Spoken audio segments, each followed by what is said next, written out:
Guys, welcome to the Pride Aside podcast. My name is Justin Rowland. I'm an online life and fitness coach. The name of my business is Mindshift Coaching. Guys, just a little bit about myself. I was raised in Savannah, Georgia. I grew up in Alabama, and I currently reside in the good state of Oklahoma. Guys, a little bit of history on why this podcast has began is it's stimulated from childhood, from struggles that I've been through as a young adult, from also struggles that I've went through as a middle-aged adult. So the main purpose of this is to help guide you guys and provide clarity on some of the decisions that I have made that did not work out, and then just providing clarity through that path so that you can get there without some of the hurdles and some of the obstacles that I had to overcome. So the pride aside portion comes from a lot of men these days are too prideful to speak out, ask for help, when in reality there's people out there that have just been through some of the things that you're currently going through and have found better routes to get around them or to get through them. So we all know that we're not going to go through life with no obstacles. There's obviously going to be hurdles that we have to face head on, and being able to approach that with the proper mindset is crucial. So this podcast will guide you through the steps on how to create a mindset that is indestructible and that can basically get you through anything in life.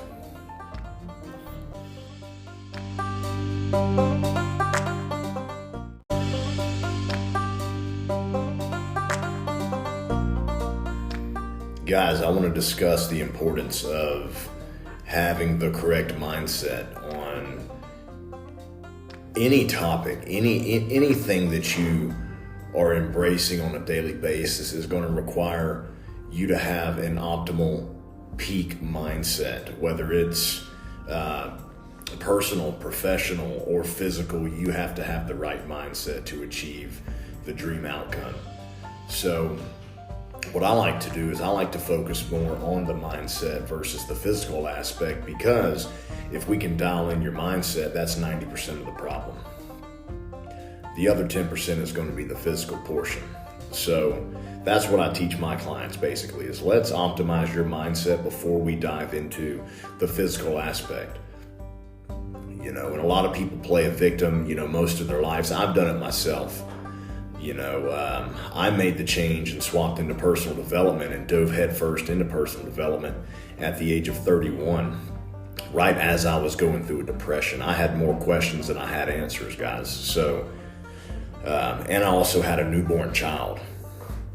And to be honest with you, nothing will motivate a man more or light a fire under his ass than your first child being born. And that is basically what lit the fire under mine. So diving into personal development, guys, I started off with Ed Mylett, Andy Frisella. Obviously, you've got your Tony Robbins, your Les Brown, and there were just so many mentors that I dove headfirst into that helped me throughout the depression, throughout the anxiety of being laid off from a job that provided financial security for my family and it being out of the blue, basically.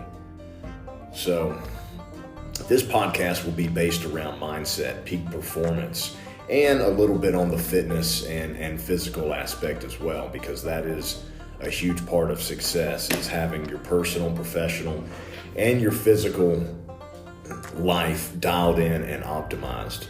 We're not here to punch in the clock 9 to 5, go home, sit on the couch, drink a beer. Anybody can do that. And I'd say the majority of people do that. And that's the old NASCAR blue collar mindset. And to be honest with you, if you do not change that mindset, you're going to get smoked in life in general, because that may have worked 20 years ago, 30 years ago. It's not working now. This is faster pace. And, all of us want nice things. All of us want a certain lifestyle for ourselves, our kids, and our family. So in order to achieve that lifestyle, that dream outcome, you are going to have to put in the effort, guys. And my dad used to say, you put in 50% effort, you're going to get 50% results. So, with me saying that, let's put in 100%, let's put in 110% and optimize our life, guys. Let's not just go through life on autopilot, floating blindly with no direction, no path, no clarity. We have got to be intentional. We are not here for long. On average, we've got 75 summers, 75 winters, 75 springs, and the rest. So if you were to lay your current number out, your age out right now, how long do you think you have left? And we've got to be intentional with that time. We've got to wake up each day and embrace and execute our plan for the day without deviating from that, without making excuses. And that's crucial. That's crucial. A lot of people are just victims. I've got to do this because of such and such. No, you make the bed, you lay in it. You design your life. And you need to design a life that you love. You need to design the life that you want. Not just showing up to a job that you hate every single day. Create something that you love. Create something you're passionate about. Create something that makes an impact on other people's lives. Because realistically, guys, if we, and this is a small number, but it's a good start. If we were to empower, encourage, impact somebody, one person each day, just think if we were all doing that, what kind of impact would we have on the world? What kind of, just word of mouth, people around us being in proximity of us making an impact is going to change the world. So it sounds, it may sound crazy to some people, but I am more fulfilled when I reach someone, when I make an impact on someone, when I encourage someone. I sleep better at night. I know that. So, and that's why a large portion of my life, I was a personal trainer. I've also worked blue collar jobs, but when I was a personal trainer, I took pride in that because I'm helping people add years to their life. I'm helping people get rid of limiting beliefs. And one of, an example of that is, my grandma had diabetes, my grandpa had diabetes. It runs in the family. That's great that you've acknowledged that. What are you going to do about it? How are you going to prevent this from happening? Where are the chains going to break? Who's going to break the chains? Guys, you have the power to stop whatever has been going on in your family for so long. Just because your dad's a farmer doesn't mean you have to be a farmer. I've never understood that mentality. And you've got a lot of people that are miserable, just going through the motions because they think that that's what their dad wants them to do. It's not the case. Do what you want to do. Optimize your life. Your dad can optimize his. You need to optimize yours so that you're fulfilled, so that you sleep better at night. And some people may frown on that. And that's just part of it. I'm not going to hold back.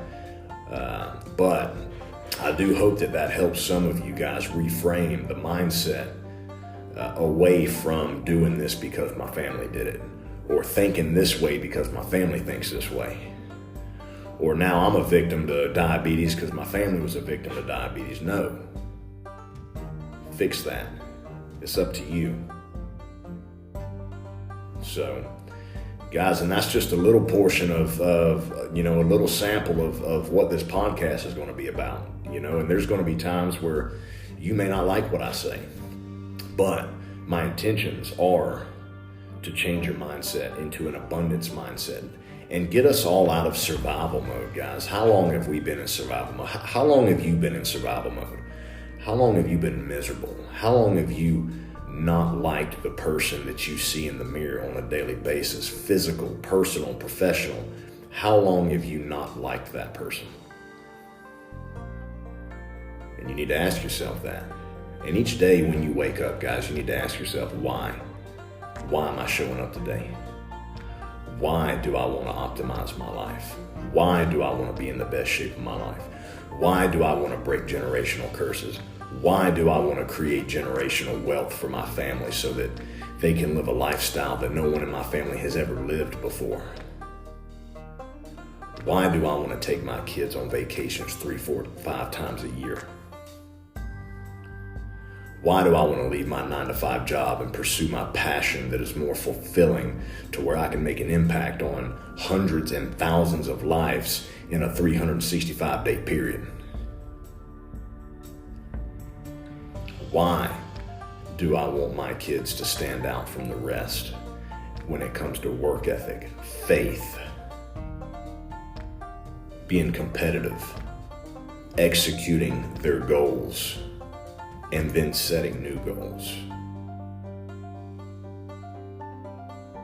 And then you need to practice gratitude right after that. So first things you should do in the morning is ask yourself why, and then go straight into gratitude. 3 to 5 things you're grateful for. And I know you guys hear this on hundreds of other podcasts, and I've had some really good mentors that I've picked some of these things up from. But what are 3 to 5 things you're grateful for? Every single day, look yourself in the face and say them to yourself. That is going to set the tone for your day. And like I said, we're not here long, guys. We've got to be grateful for what we have. In any day we are able to wake up. Before I even roll out of bed, I thank God for waking me up. And just a brief rundown. I was stabbed 6 times at a gas station June 3rd of 2006, and I flatlined 3 times that night. And by me telling you that, I really shouldn't be here. But God had other plans. And I believe that plan was to encourage, empower, inspire, and pull people out of a dark place and help them optimize their lives daily. Because our time is running out, we are not here for long. So we are here to thrive, guys. We are not here just to go through the motions, punch in, punch out, go home, lay on the couch. No. Create something. Create a legacy. Leave your family something behind. I don't mean materialistically. So, guys, that's just the first episode. I know it's short. It's 11 minutes, but listen. I hope that I'm able to encourage, inspire, and bring people out of a dark place and show them the light and help them thrive and optimize their lives. I was in a dark place for a while, for a long time. I was angry. I was frustrated. I compared myself to what my friends had, to what my friends had and to what I didn't have. And it created frustration, anger. I was miserable. And then personal development took me right out of there. And I mean, it took me out of there quick. And it lit a fire under my ass, guys, that I don't think anybody can put out ever for the rest of my life. And if you are a father, an entrepreneur, and you are a family man, you set the tone, you set the bar, you set the standard for your household, for your family. In my case, it's for my girls. And when I held them for the first time, I told them, I've got you. I've got your back. I will provide. And I'm not talking about I'll just provide financially. I will provide the mindset. I will provide the pace. I will provide everything that you need to optimize your life. I will lead by example and set that tone and set that standard and that bar right now. And I'm going to keep raising it. I'm going to keep raising it because one day they're going to choose a man that reflects me. And we're a long ways from that day. And I'll be 10 times, 100 times better of a person then than I am now because I'm working on myself each and every day. And it will never, ever stop until the air in my lungs is gone. So, guys, do not disrespect your family by not reaching your full potential. They are relying on you. They rely on you each and every day to become the best version of yourself. And by you going to work and going through the motions, doing the bare minimum, you're not setting the bar very high. By you going home after work, chewing their ass, sitting on the couch, drinking a beer, watching damn NASCAR, you are not setting the bar very high. There is more to be done. There will always be more to be done. Do it. Set the bar for your household. Set the bar for your family. And keep raising it. Never stop raising it, guys. I appreciate y'all's time. It's been real. Stay tuned for the next episode, guys. I'm going to do one a week starting out. And hope you guys enjoyed it.